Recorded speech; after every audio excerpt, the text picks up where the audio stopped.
ఇవాళ నేను చెప్తా ఉన్నా, అగ్రిగోల్డ్ బాధితులందరికీ కూడా నేను ఇవాళ హామీ ఇచ్చి చెప్తా ఉన్నాను.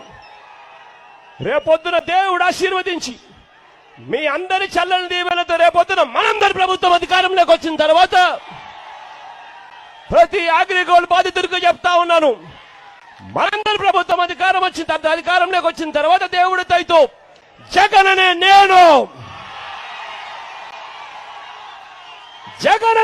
చెప్తా ఉన్నాను,